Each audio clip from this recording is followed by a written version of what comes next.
Hey, what's up, what's up, what's up? Gracious good morning to you good people. It's your girl KB. You know what I do and you know why I do it. It is Thursday. Again, as I like to call it, Friday light. It is 2:45 in the AM and I'm about ready to get up and do my thing. It's from the book of James Brown. Uh, First, before I get into the message, I got some interesting comments the other day. Uh, One is about the optical support, and again, somebody was saying clear frames. I got clear because they go with everything. The other thing is, you notice that some videos they look different. It's still the clear frame. I'm wearing this new stuff called Pair Eyewear. For those of you who need optical support, you need to get you some Pair Eyewear. Today's frames are the Peanuts Gang. Yes. The blue matches the blue of my shirt. That's why I chose the Peanut Gang. But I want to show you how Pair Eyewear works. Boom. Back to the clear. Boom. There's two little magnets right here. So you can buy whatever color toppers. You can even buy sunglass toppers. So there you have it, Pair Eyewear. The other thing I got a comment on, the most comments on, was about saying I was affirming. I'm going to continue to say I'm affirming. Love is love is love is love is love is love. And I'm going to take it a step further.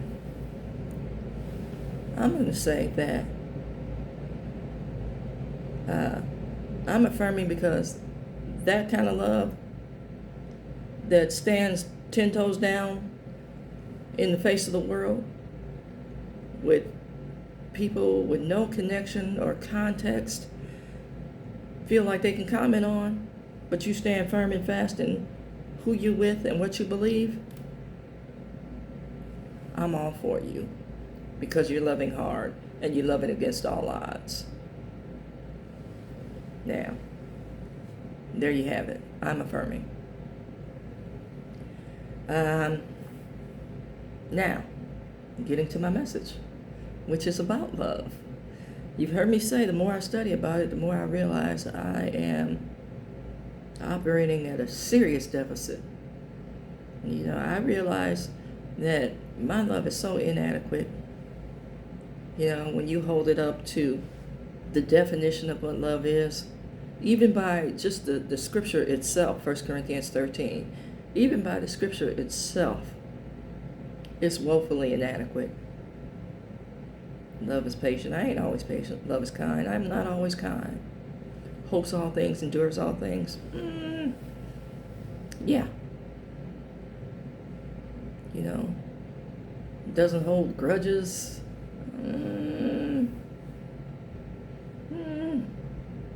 You see, I want you to read 1 Corinthians 13, 1 through 8, I believe it is. And ask how you measure up. You know, I can't even talk about God's love and God's love for me, you know, because I can't even keep this little basic list. Well, not so basic. I mean, it's a lot, but that is a standard for God's love. And you know I'm always talking about God's standards. You know. And I want to talk about, you know, how we approach it. You know, some things we're blatant in. Blatant disregard. You know, I can see unintentionally getting caught up and going contrary to, you know, what love is. You know, we get caught up in our feelings, we get caught up in situations. I can see. But when you're blatant, when you plot and plan, when you're deceptive, but, you know, like I said yesterday, you got the lie of I love you on your lips while you're extending the forbidden fruit. You know, that I can't get with.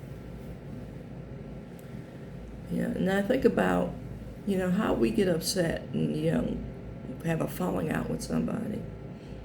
And, sometimes it's necessary to separate in order to come back together to get some clarity and a vision. Sometimes that is necessary. I'm going to say that. But it's the folks that have the falling out, and never come back together. Or you don't have access to me, or no, I'm good.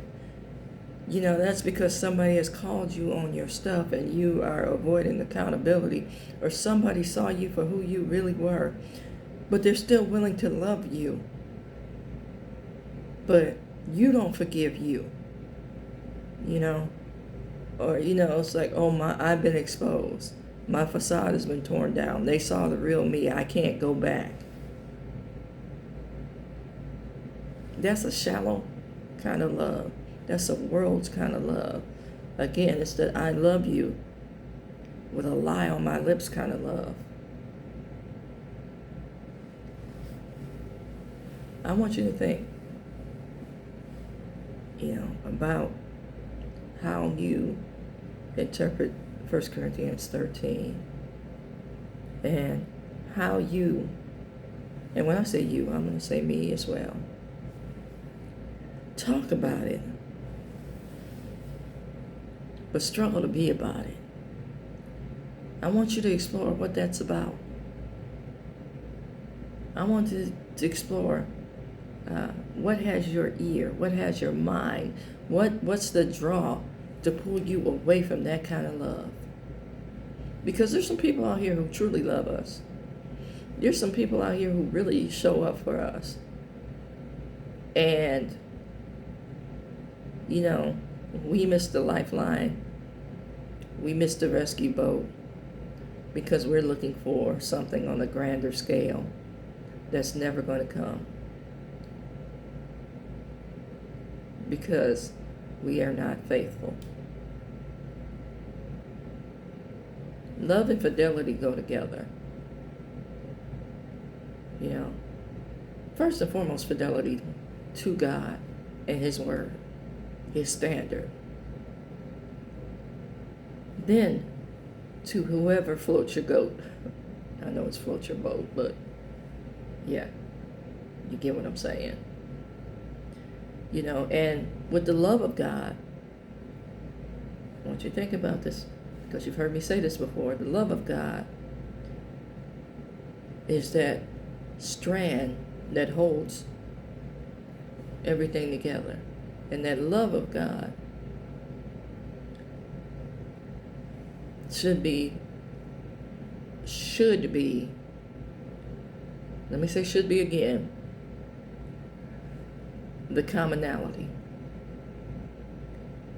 in the individual, love of God, and together, love of God. And please don't mistake this for a conversation about romantic relationships. Understand, this is friendships. This is brotherhood, sisterhood. This is God. See, we're always thinking about eros,